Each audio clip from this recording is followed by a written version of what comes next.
We were somewhat far into this following theorem, so we had the following theorem. Suppose we have a function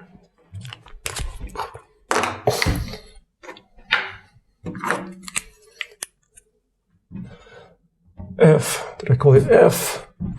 I did, from omega into the complex numbers, holomorphic, and we have that omega is connected, and we have a sequence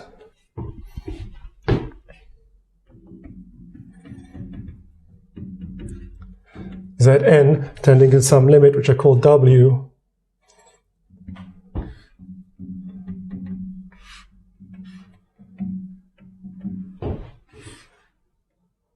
let me write out this,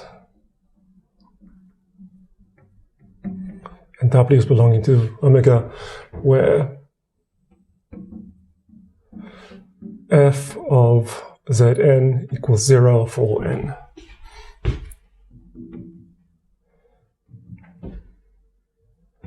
Then f of z equals 0 for all z belonging to omega. So these points, these numbers Zn, where f of Zn is equal to 0, they're called zeros because f acting on it is 0.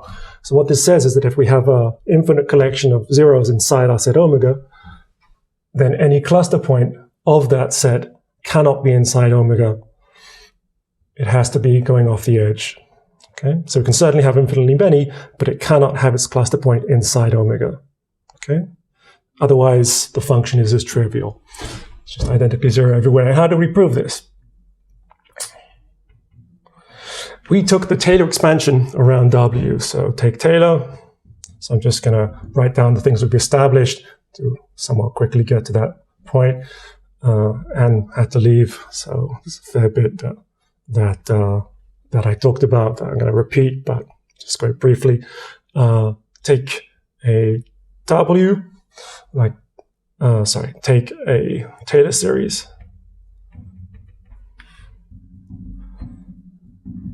around W, so we have that f of z is equal to the sum. I'm going to write n, and I'll explain why n in a second, n to infinity a k z minus w to the k, where n is the first non-zero coefficient of the Taylor expansion around W.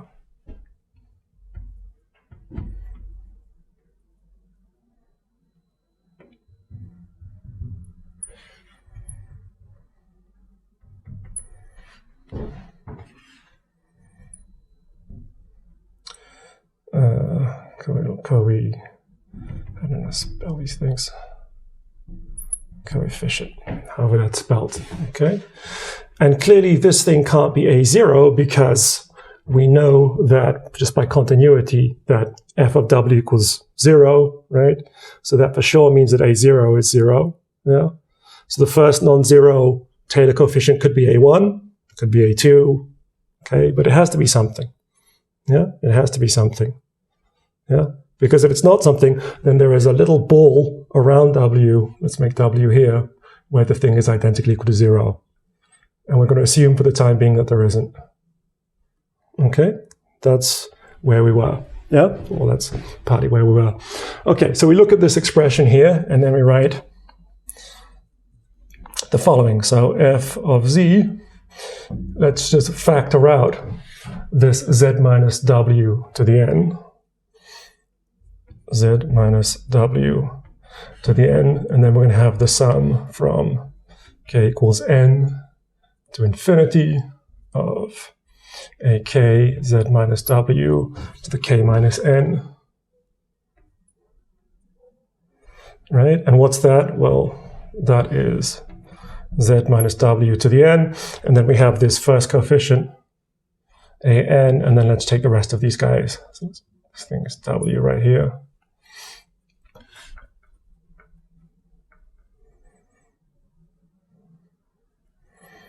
Then we have the sum from k is equal to n plus 1 to infinity of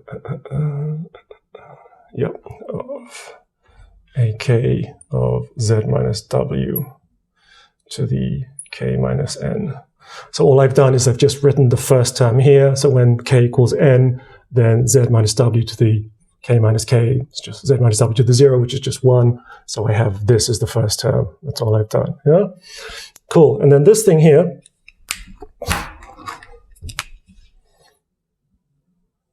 is in itself just a nice holomorphic function because it has the same coefficients, it has the same radius of convergence, so it's actually defined in some ball around w, just like our original Taylor series is.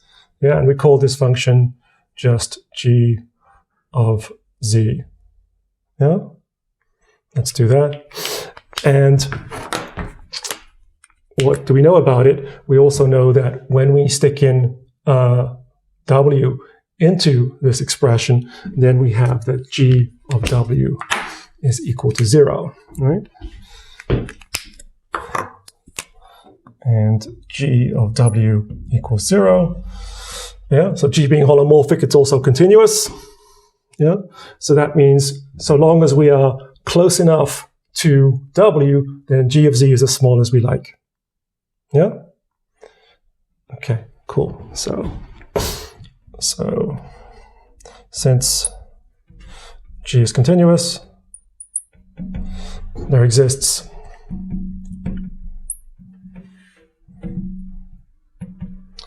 delta bigger than 0, such that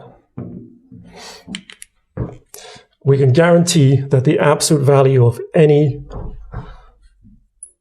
g of z is going to be less than the absolute value of an over 2 for all z belonging to the ball of radius delta around w.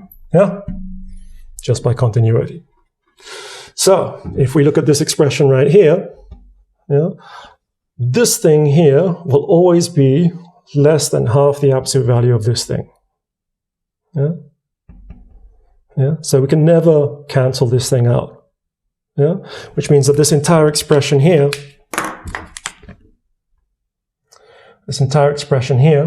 yeah, if I take the absolute value of it, it's always going to be bigger than the absolute value of an over 2, so long as z is within this ball of radius delta around w, just by the triangle inequality. Yeah, you see what I mean? Cool. All right, so by triangle inequality,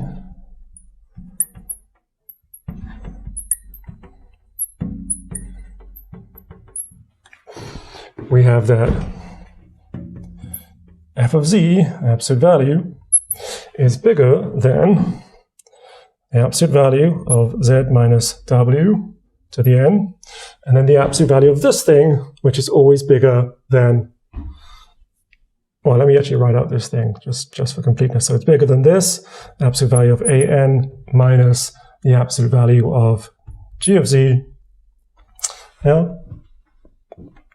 And this thing, just by definition, by design, is bigger than z minus w to the n times absolute value of an over 2. Yeah? Cool. And why does that make us happy? The idea is that the Taylor series are a generalization of having a tangent line, right? And the point of a tangent line is that we understand a complicated thing like a function by something much simpler, right? Yeah, a linear function in the case of a tangent line. Yeah, but we don't necessarily have a tangent line because we don't know that the first non-zero coefficient is a1. The first non-zero coefficient is an, right? Which means that this guy, fn, is very much like the function an z minus w to the n with some tiny perturbation. So if we didn't have f, if we just had f of z was z minus w to the n times a coefficient, would we believe this? If f of z was equal to an z minus w to the n, yeah? Then f of zn, let me write this better. There we go.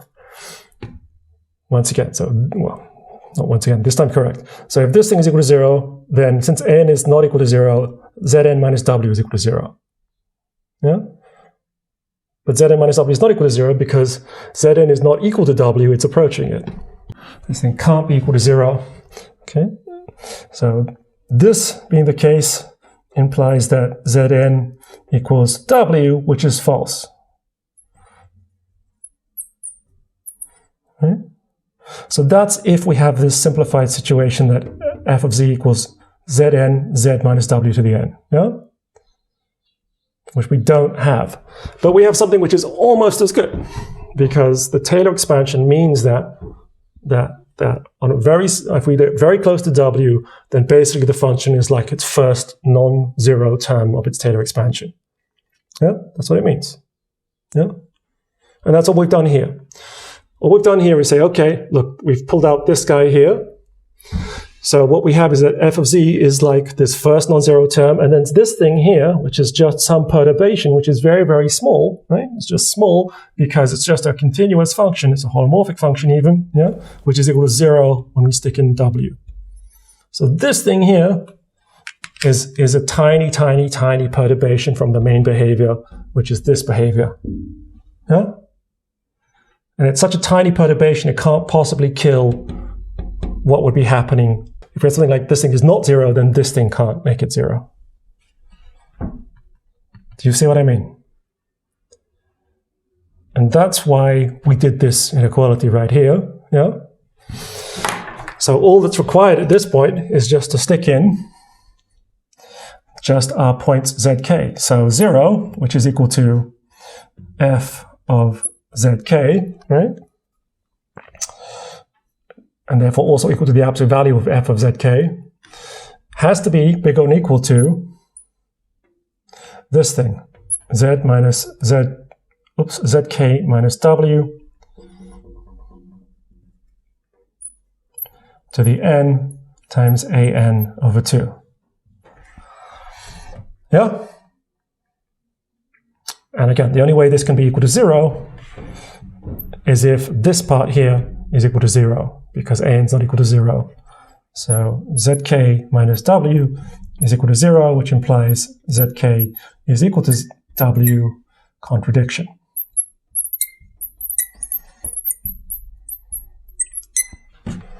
Okay.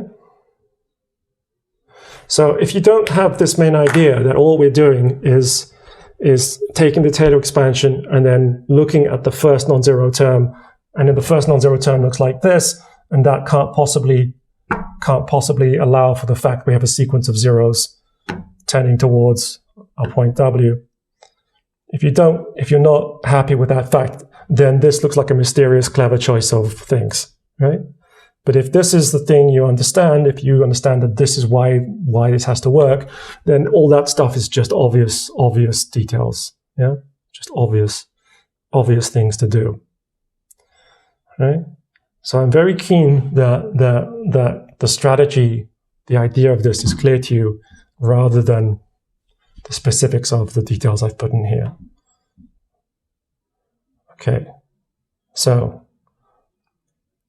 do you feel happy with this? Is this clear to you? Okay, good. So what have we established then?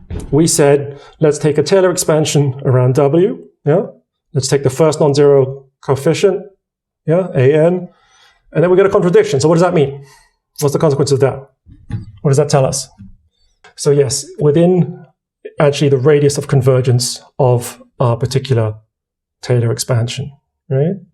So this delta of W was just the delta I chose to make this G small enough to not affect the AN.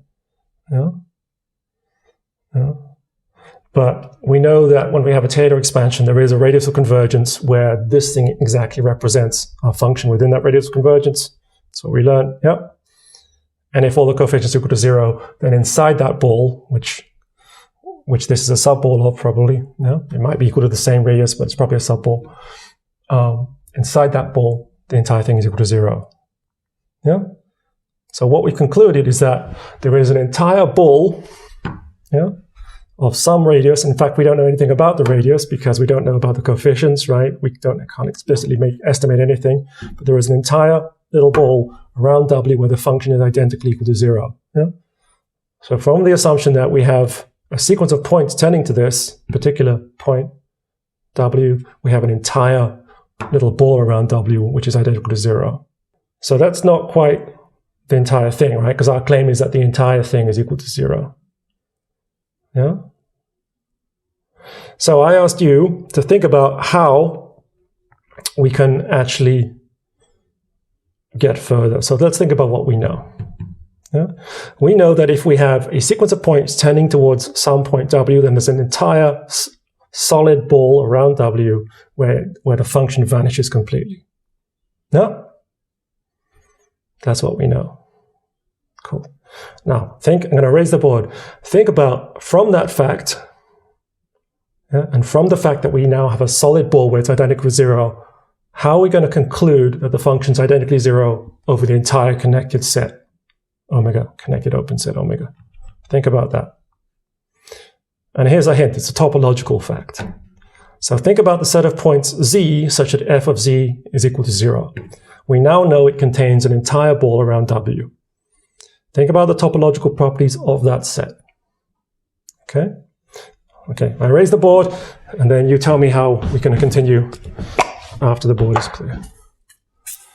Okay, help me out. So we are going to use properties of the set of points such that f of Z equals 0. So let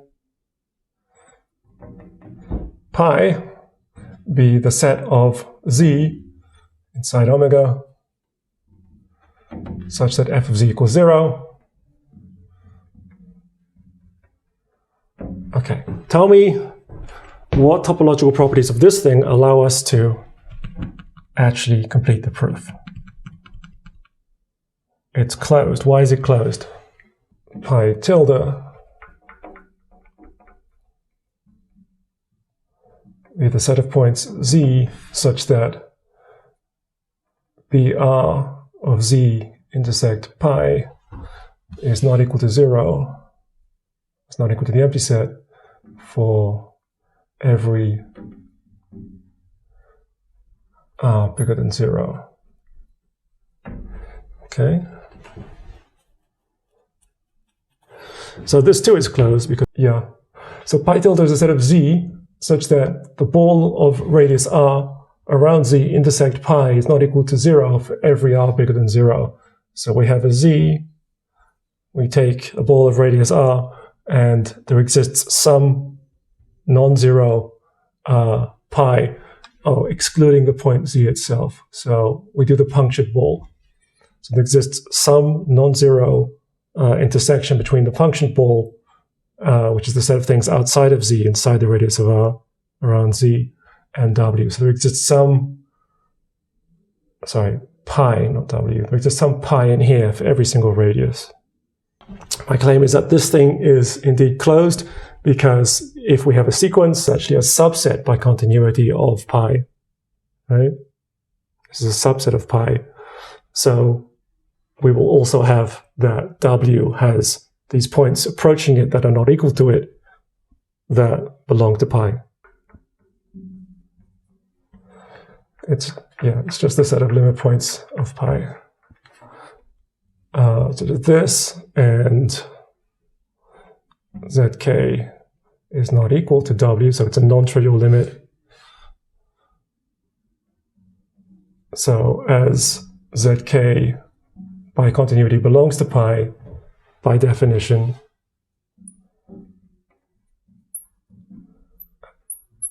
how do I spell continuity? Continuity. By definition,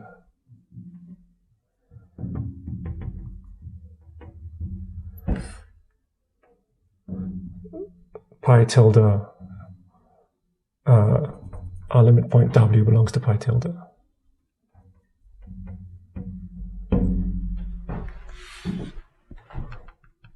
Cool. And if you know some topology, then it's just that the set of limit points of a set is itself closed.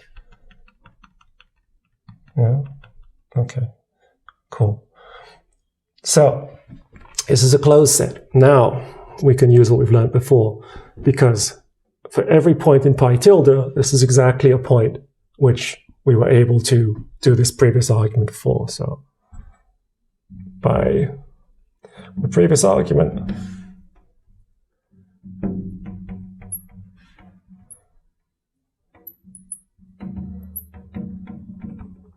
for every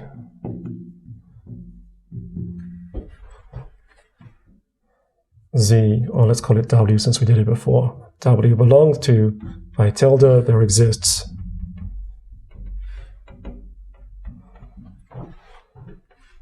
b of whatever radius. Let's call it epsilon of w contained within pi itself. Okay. Yeah. And since this is an open set contained within pi, then every point inside this thing is the limit point of points inside pi. Yeah. So actually, b epsilon of w is contained within this. It's contained within the set of limit points, right? Because we have an entire solid ball where the function is identically equal to 0, right? So this is w. Every single point here inside this thing is equal to 0. So every single point is the limit points of points which are equal to 0, which is not equal to the point itself, right? So if we pick any point here, we have a sequence of points approaching it for which the function is equal to 0, and therefore every single z inside the ball is also inside the set of limit points. Do you see what I mean? Cool. So, pi tilde is both open and closed. And closed.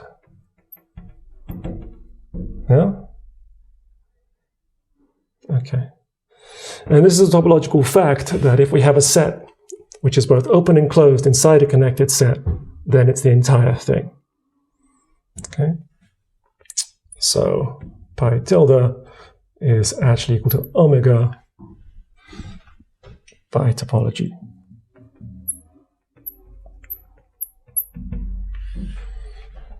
Yeah? And that's the proof. Cool. All right. So we have the fact that if we have a collection of zeros of our function, its cluster point has to be outside the domain. Right? Can't have a cluster point inside our domain. And that is pretty useful. We have some consequences of this. Let's talk about the first one. Corollary.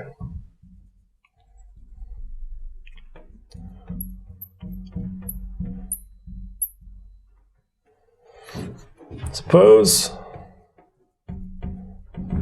f and g are holomorphic on omega, and for some open subset pi contained within omega, we have that they agree.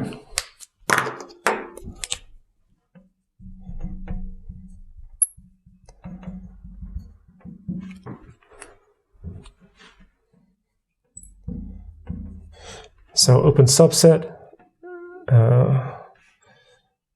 and Stein points out more generally countable collection.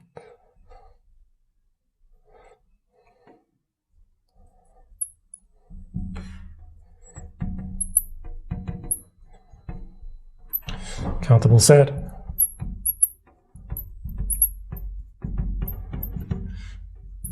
With limit point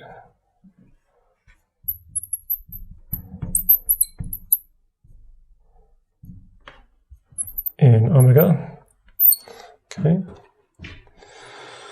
Then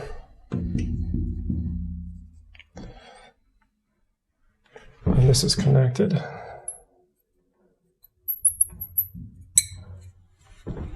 f is equal to g. Tell me why that's true. Why is that true?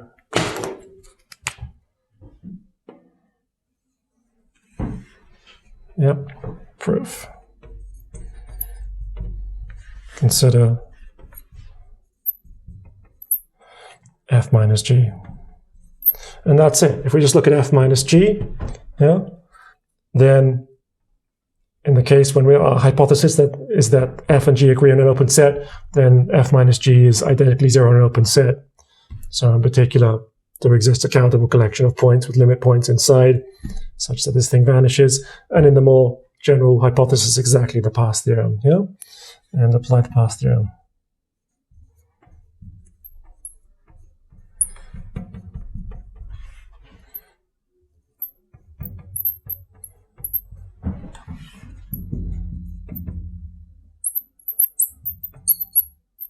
Okay. Sometimes it will be the case we will have some holomorphic function that arises from something.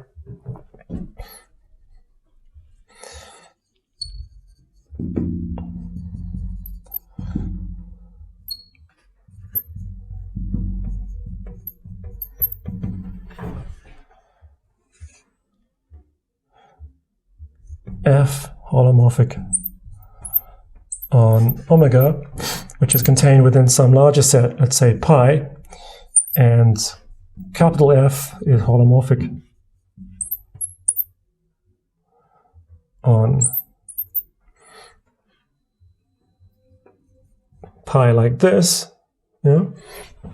Then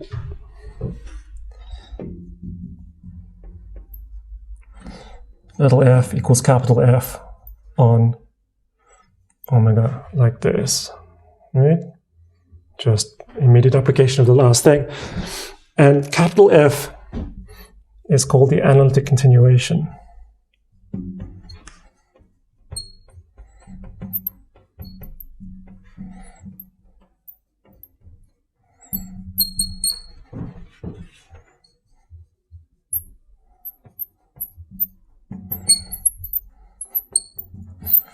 Of little f.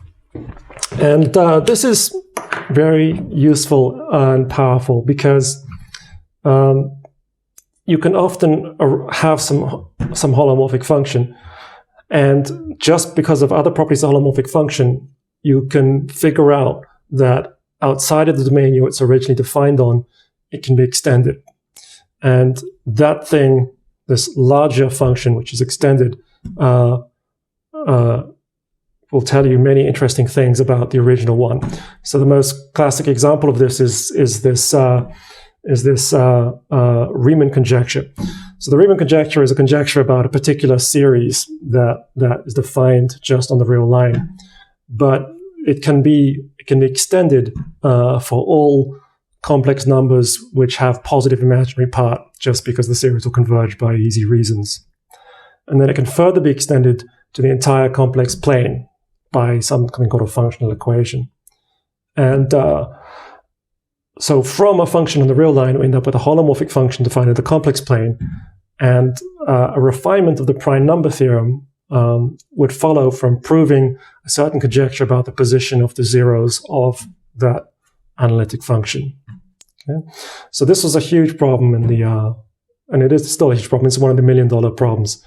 This is a huge problem in the 19th and 20th century, because the prime number theorem is a theorem about the distribution of primes. It was a very exciting theorem at the time for them. They were very fascinated by the fact that this discrete thing, how primes are distributed in the natural numbers, could be understood from properties of holomorphic functions, which is a very much continuous thing.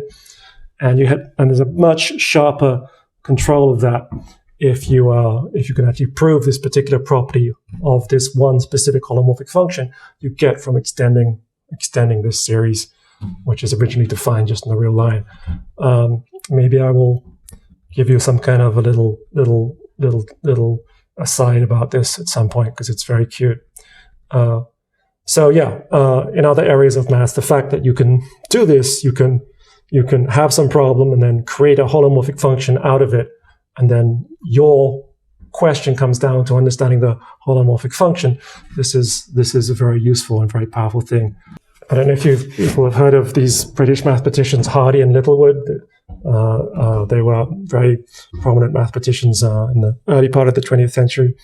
And Littlewood, when he was just starting research, liked complex analysis and wanted to do research in it. And I think he was in Cambridge. It's this very kind of non-serious gentleman's game approach to science and math. And his advisor said, well, most complex functions are understood except this one, which come from this Riemann zeta problem. So why don't you try and prove that the zeros are located on this line? And he just went ahead and tried to do it. Of course, he didn't succeed, but that was a lifelong obsession for him, was trying to prove this. And you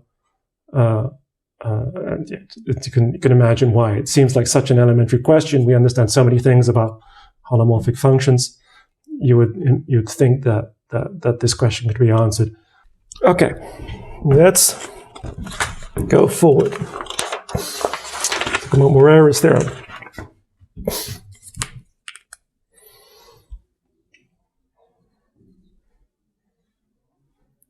Trying to spell this one right.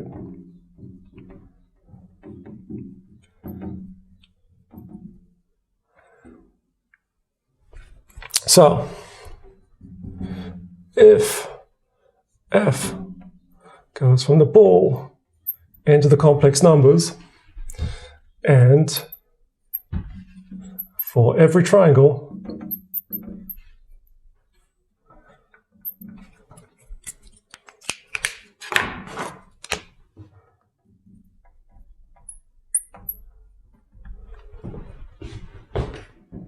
so triangle means the boundary of the triangle, not the solid thing.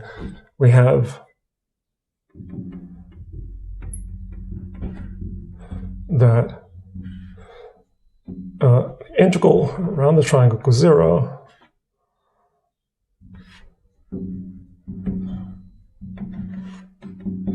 Then f is holomorphic.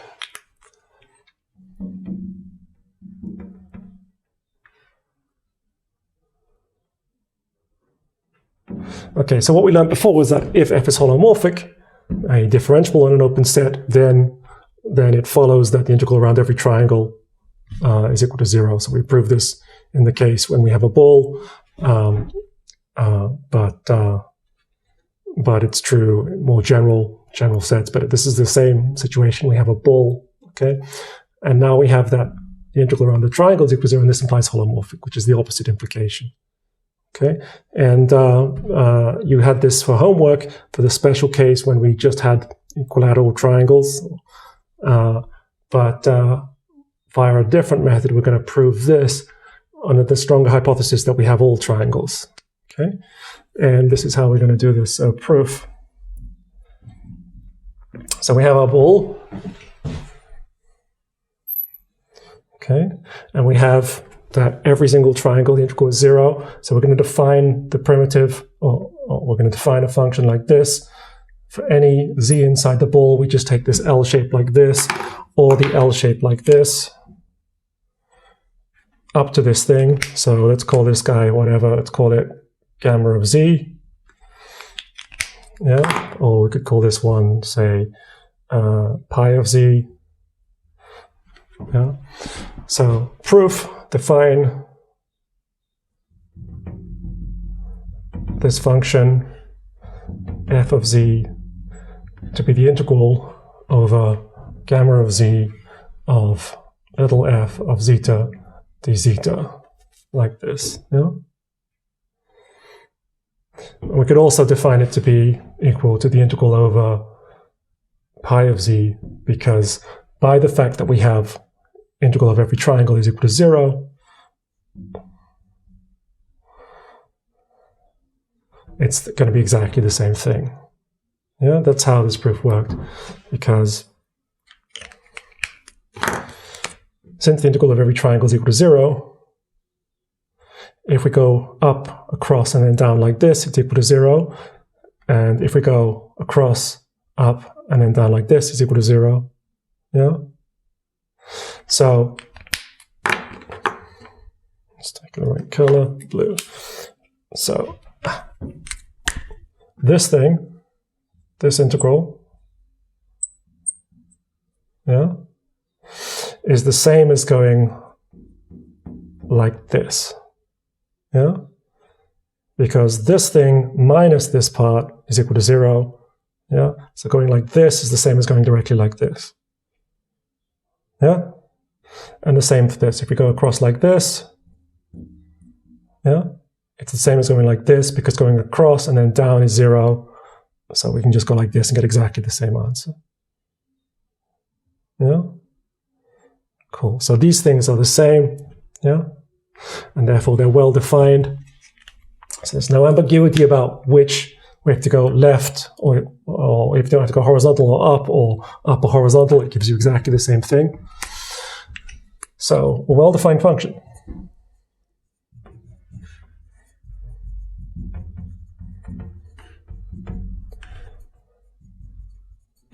And exactly the little argument I just sketched means that if you try and consider f of z plus h minus f of z, right? This argument, which was the argument we saw before, means that this thing is going to be exactly the same thing as the integral from this line segment z to z plus h, right? Like this. Yeah? And this was breaking things down into triangles. We did this argument before. Yeah? So, just by the fact that this thing is continuous, which I didn't say, if continuous, the limit as h goes to 0, f of z plus h minus f of z over this is just equal to f of z. If you just write out the integral, we did this argument before. It's very straightforward, yeah? So actually, capital F is the primitive.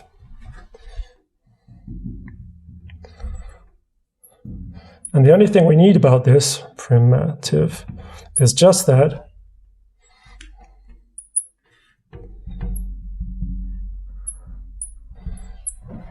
capital F prime exists. Yeah? Okay. So since capital F prime exists, tell me why the theorem follows.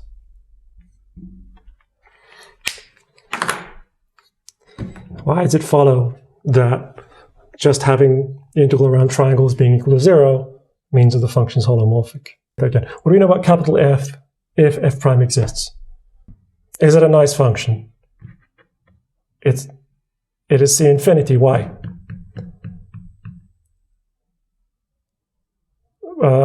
Because capital F is holomorphic. Holomorphic is just having a derivative, yeah? So capital F has a derivative, it's holomorphic. And then all of the stuff that we know just kicks in for capital F, yeah? All of our theorems apply. So the instant, this is the first striking theorem of complex analysis. As soon as you have one derivative, then this whole kind of gift basket of good stuff just falls in your lap. You have infinitely many derivatives, like Father Christmas just turns up and gives you all these good things about your function straight away. Yeah, you have infinitely many derivatives. You have a Taylor series. Yeah, so capital F is holomorphic, and thus infinitely differentiable.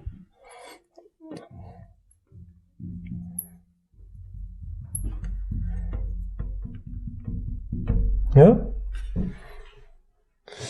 So, capital F prime, which is equal to little f, is also infinitely differentiable.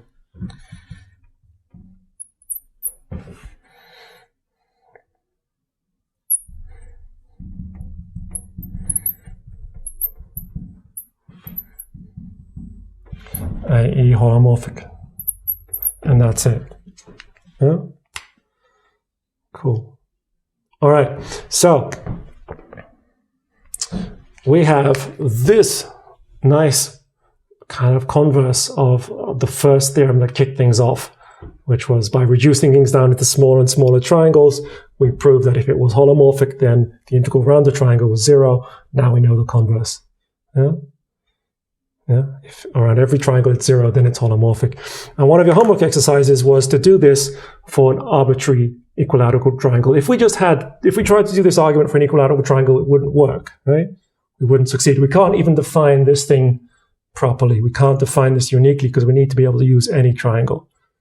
Yeah? So if our hypothesis was just that we have equilateral triangles, there's no way to do this particular argument. You see what I mean? Yeah? Cool. All right. So that's why we needed this extra thing. We needed to be able to use other properties to actually conclude this. Yeah? And not all of you did this homework question correctly, so I kind of want to give some details about how to do that. So, does not work.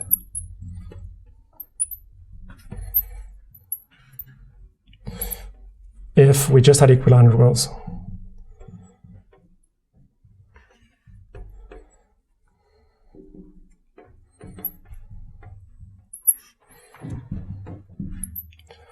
Equitriangles.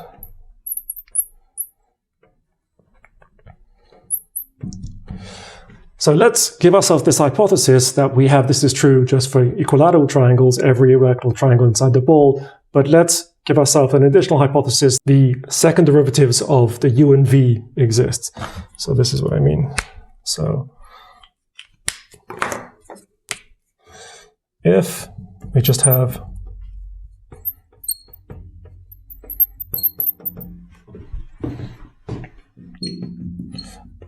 and f of x plus iy is equal to u of xy plus iv of xy, and second derivatives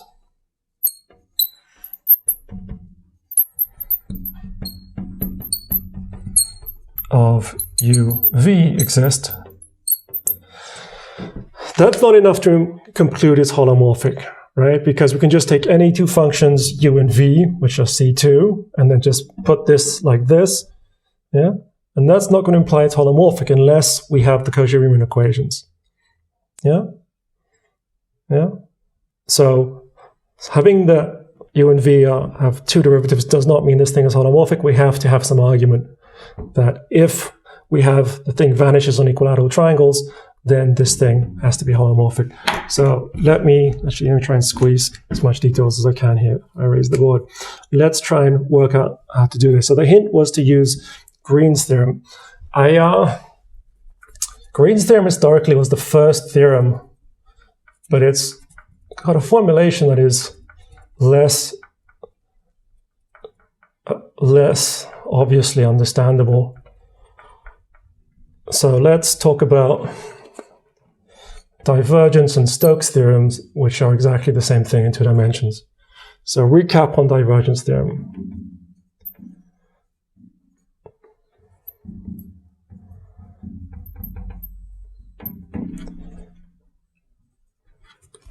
If we have given vector field, let's say W from omega into R2, omega is inside R2 itself, okay? Then the divergence theorem is as follows. So divergence of W is the first coordinate and the first partial derivative plus the second coordinate and the second partial derivative. That's what divergence means, yeah? And the divergence theorem says the following, that we integrate around this thing.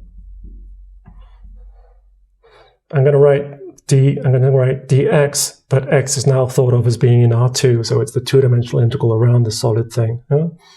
That's the same as the integral around the boundary of omega of W dot product the outward pointing unit normal when we integrate with respect to one-dimensional length, which we discussed before, and I'm going to write it as H1. And what's the picture that expresses this?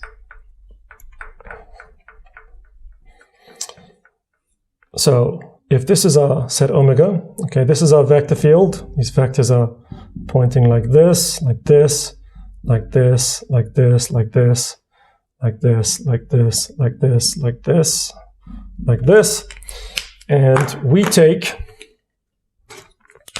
the normal like this, like this, like this, like this, like this, like this, like this, like this, like this, around the outside.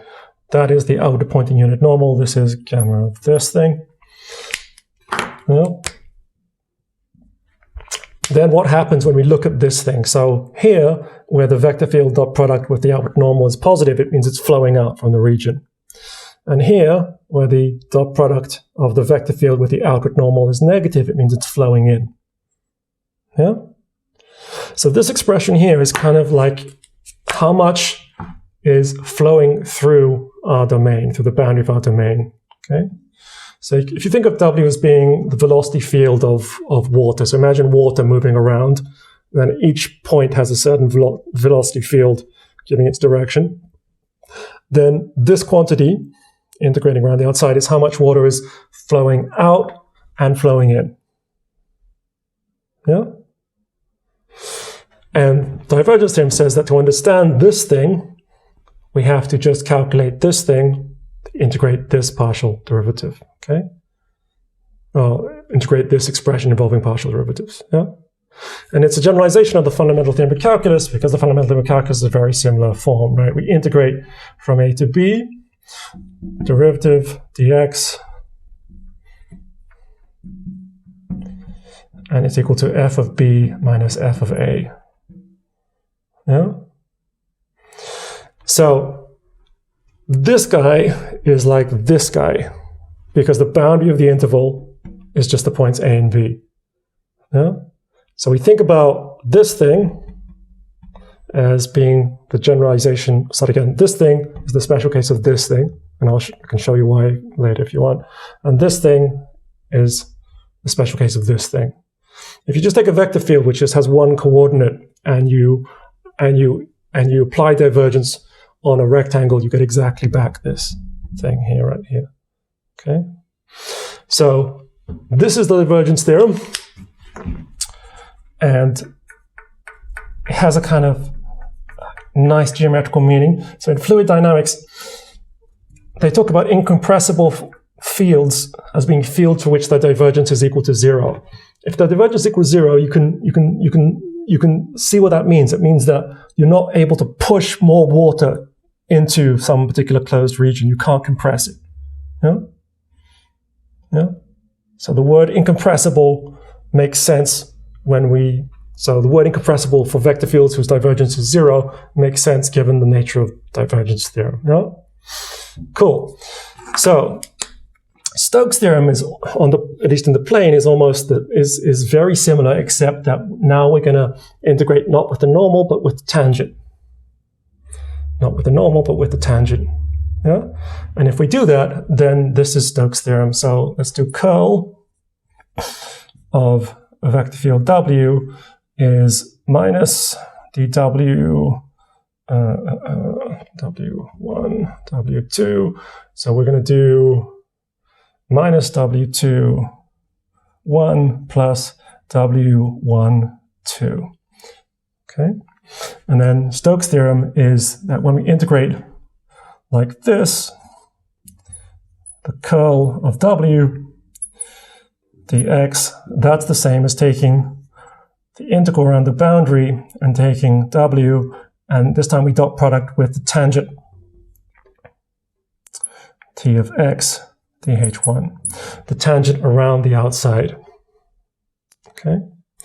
And it's the same thing as divergence theorem, because all we've done here with this curl is we've flipped things around. So what I mean is that if we take a vector field and then we flip it around to being 90 degrees perpendicular to it, and then we apply the divergence, that's the same as doing the curl to the original vector field. Yeah? So if we take a vector field, so this is our vector field, and this is the vector W1 of x, W2 of x, If we want to get a vector field that's perpendicular to it, then we can do this. We can do minus w2 of x, w1 of x. That's perpendicular. Yeah? And then if we apply the divergence to this perpendicular one, that's the same as doing the curl to the original one. You see what I mean? Yeah? So if we take a vector field W and just flip it around to make a perpendicular vector field and apply the divergence theorem, then the divergence becomes the curl, and this thing becomes now the dot product with the tangent instead of with the normal. Because if we flip the normal by 90 degrees, then it becomes the tangent. Yeah? So Stokes' theorem is the same as divergence theorem in the plane, and Green's theorem is just Stokes' theorem. Okay? Cool. All right. So this might be known to you, maybe not, but just in case not, I wanted to clarify this. We are going to try and prove that we have this function for which we have the integral around these triangles are equal to 0. Yeah? And we're going to try and prove that it's actually holomorphic. So what do we have? We have that f x plus iy equals u of x, y plus iv of xy. And let's write out what this integral around the triangle is. So pick triangle. So I'm going to write equitriangle.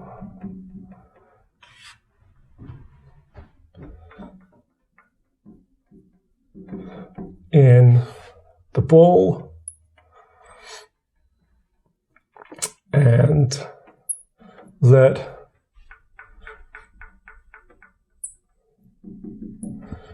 z of t be a parametrization of the triangle.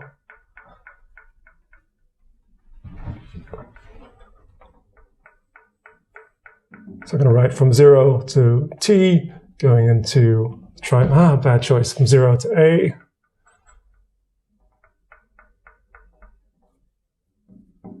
Going into the triangle will be a parametrization.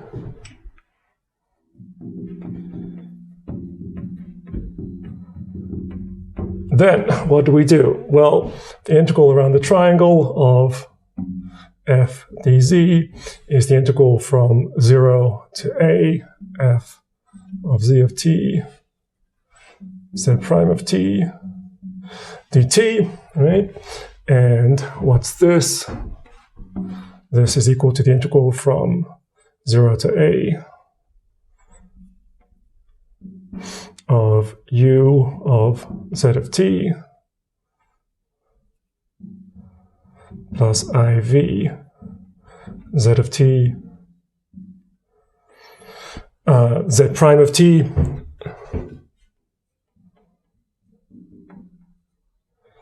dt, like this. Yeah. So let's draw a picture of the triangle. So let's write like this. So z of t has got coordinates z1 of t plus the imaginary coordinate z2 of t. Like this. Yeah? So z prime of t equals z1 prime of t plus I z2 prime of t. And let's put that stuff into this. So that's equal to the integral from 0 to a u of z of t plus iv z of t. And then here we've got z1 prime of t plus I z2 prime of t, like this. Yeah? dt.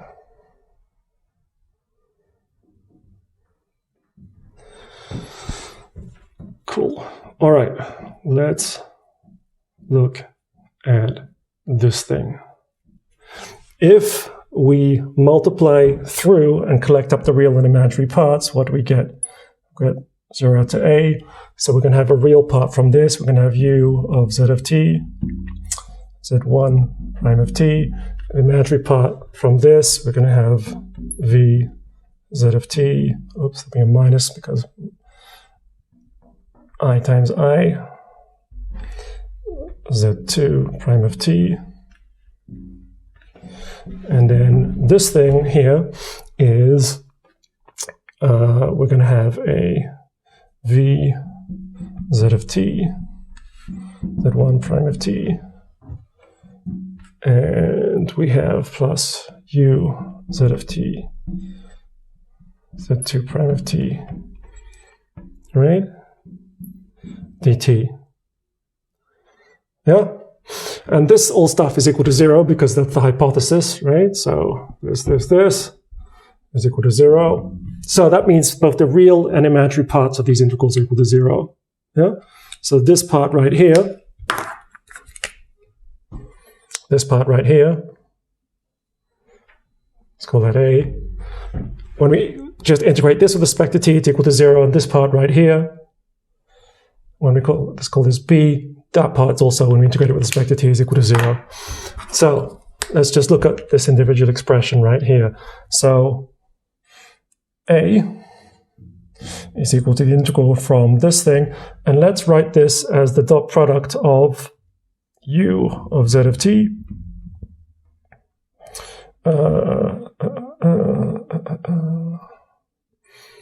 let's do minus v z of t, like this, dot product with z1 of t, z2 prime of t, like this. That's what this expression is, dt. And this thing is equal to 0. Yeah? And b is the integral from 0 to a of this expression. Again, we're going to write it as the dot product. So we're going to write v z of t, and then u z of t, dot product with this thing. So we're doing this because we know that the hint is to apply Green's theorem, Stokes theorem, divergence theorem, whatever. So we have to turn it into a real integral around the boundary and see what form we get. Yeah? Once we put it in this form, then what we notice, so this is the parameterization. So we know that when we take the derivative, z prime of t, it's going along the curve, right? It's going to be the tangent to the curve. Yeah? We can actually make this the arc length parameterization so that this has got a unit vector, so it's exactly the tangent to the curve. Yeah? You see what I mean? Yeah? So then this is exactly in the form of Stokes theorem, right? We're taking some vector field, we're integrating the dot product of the tangent of the curve with the vector field. Yeah? Yeah? Do you see what I mean? Nod your head if you see what I mean. Give me a thumbs up. Okay, so A is also equal to the integral around the solid triangle. So let's call it the convex of the triangle. The convex hull, recall, it's a set of points we get from linear combinations, right? So if we take the convex hull of the triangle, it's everything we get from taking any line that joins it. So we fill out the entire thing, yeah? So that's just a way of saying the interior of the triangle. Yeah, just notation I used before. So this thing is going to be equal to the curl of this vector field, u, and now we're going to write it. We're just going to write u and then minus v like this. And I'm going to write dx, where dx means the integral over the two-dimensional thing, right? So, yeah. So this thing is equal to the curl. And what's the curl? The curl is the integral in the convex hull of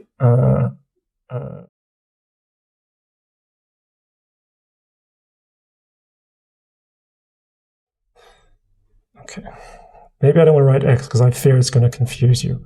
So I'm not going to put anything here. I'm just not going to put anything here.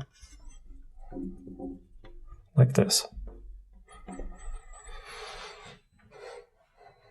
Okay, I feel bad about doing that as well. Oh, damn it. All right, so I compromise. I'm going to write dx dy. Dx dy. Okay. So that's what this is, yeah? And that thing has to be equal to 0. Yeah? Same game here. What is this thing? Again, we're going to apply Stokes' theorem. This is the tangent. So then this thing is equal to the integral around the convex hull. Let's do the double integral of t of the curl of this vector field, which is v u, okay? And then dx dy. Yeah? And what's that? That's the double integral around the convex hull of t, and then it is ux minus ux plus v of y. This is vx. Okay, and so it's minus the second coordinate with respect to the second partial plus the first coordinate with respect to the second stuff. It is minus the second coordinate with respect to the first partial plus the first coordinate with respect to the second partial. That's what curl is. So minus the second coordinate with respect to the first partial is this thing, is this thing. Yeah?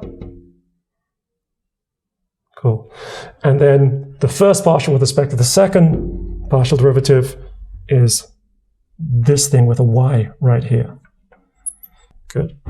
And then when we set this equal to 0, we do indeed get this thing, which is what we want, and we set this equal to 0, we get this thing. Okay, cool. So if this was equal to 0, and if this was equal to 0, then it would make sense, yeah? It would make sense. Yeah? But that's not what we have. We have the integral around a triangle of these things is equal to 0. And what we'd like to conclude is that actually this is the case. Yeah? Okay. So if we have, just look on the real line, if we have a function over some interval whose integral is equal to 0, obviously it doesn't have to be 0, right? Obviously it doesn't have to be 0. If we just integrate cosine from 0 to pi, yeah, that has got 0 integral, but it's not a 0 function, yeah? So the fact that we integrate a function over some set and have it be 0 is not going to imply the function is 0, yeah? So how can we conclude the proof?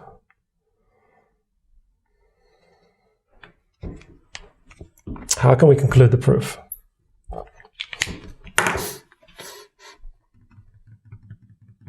What does our hypothesis give us?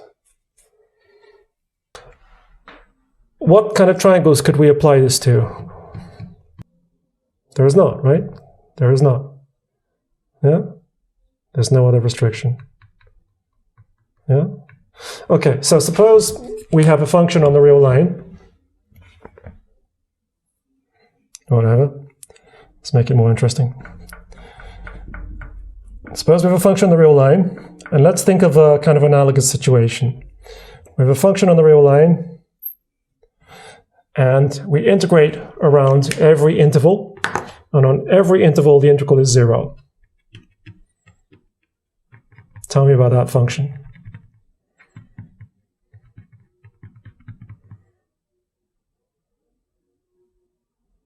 Yeah, suppose, just visualize it. We take every interval we want, any interval at all, this interval, or this interval, and the integral around every interval is 0. Could the function I've drawn be such a thing? No. No, we can just put an interval in this part where it's negative, for example, and then the integral would have to be negative, yeah? So this function cannot possibly be a function that satisfies this. What function could possibly satisfy the property that whenever we integrate on an interval, it's equal to 0?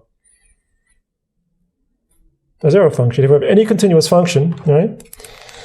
If we have any continuous function, yeah, then it has to have at least some part where it's either positive or negative, and we just put an interval inside the part where it's positive or negative, then we have a positive or negative integral, yeah? So if we have the property that for every interval the integral is equal to 0, then the function is 0 if it's a continuous function, yeah? Okay, now look at this.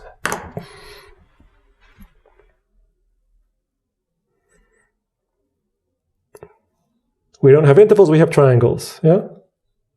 We have triangles. Yeah? So what is this? This is just, once we've taken this partial derivatives, this is now just a function of x and y, right? So we can think about this as something that is like a surface landscape, right? Every point on the plane x and y, this thing here is just giving us a value. And let that value be the height of the table, below the table if it's negative. Yeah? Yeah? Okay. So what is this? We have a function, surface landscape. We're taking some triangle on the table. We're integrating the function on the table, on the triangle on the table. Yeah? And that integral is equal to 0. Yeah? So imagine a surface landscape. What kind of surface landscape can have that property? Yeah, yeah, exactly. So if our surface landscape had some part where it's positive, I would just put a little triangle here in the part where it's positive. Right? And since it's continuous, it's an open set. So as you say, I can put a triangle inside a ball, and I'd have to have a positive integral here, which is impossible. Yeah? So the function can't be positive anywhere, nor can it be negative for exactly the same reason. So the function has to be equal to 0. Yeah, and it's exactly the same argument here. It's just we're visualizing something different, right? Now it's a function from R2 into R, but it's exactly the same reasoning. Do you see what I mean? Okay, cool. So since this is true for every triangle,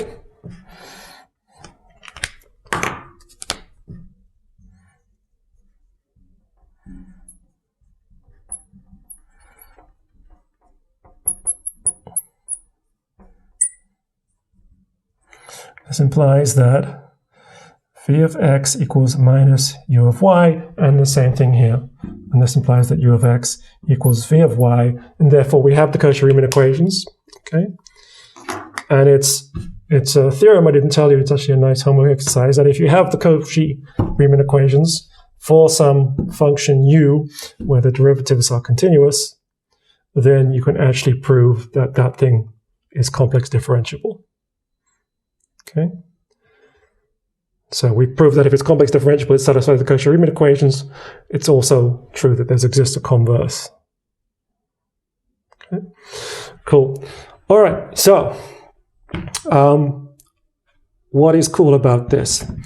Well, one of the cool things about this is that what this shows is that this thing, our starting point for complex analysis, was the fact that we took something that was one-time complex differentiable, took a triangle, and were able to show that the integral around the triangle is equal to 0. That's how everything started, right? Yeah. What this shows is that this thing, this calculation shows that that thing is just a special case of divergence theorem, Stokes theorem, whatever. Because if we do have Cauchy-Riemann equations, okay, which we have from being one-time complex differentiable, then the integral around the boundary of the triangle comes down to this thing right here. That's what our calculation shows. Yeah? Yeah, that's exactly what this calculation is, right? We start with the integral around the triangle, yeah, and it breaks down into this thing, which is the real part, and this thing, which is the imaginary part. And being a one-time complex differentiable does imply Cauchy-Riemann equations, right? Yeah. And Cauchy-Riemann equations is the same as saying that the curl of this thing is equal to 0, and the curl of this thing is equal to 0. Yeah. So by Stokes' theorem, this thing is the curl of this thing, which we know is equal to 0 because this is exactly Cauchy-Riemann equations. And this part is the integral of this thing, the integral of a 0 function, because again, Cauchy-Riemann equations says that this is 0 here. So just from Cauchy-Riemann equations and Stokes' theorem, we have that the integral around the triangle is equal to 0. Yeah? Do you see what I mean? So our big theorem that started everything off is just a special case of this theorem from multivariable calculus, this generalization of the fundamental theorem of calculus, And it's another example of the fact that many of these theorems in complex analysis are just parts of other things. They're parts of bigger theorems. However, it's not quite so simple, because in order to apply this theorem, we needed some regularity. We need at least that we can integrate this thing in a meaningful way. So we assume that the partial, we actually assumed two derivatives, but one was enough. If we have this thing as continuous, then for sure we can integrate it. It's meaningful. It can work. Yeah. It is not necessarily the case that we can integrate this if all that we know is that these things, partial derivatives, exist.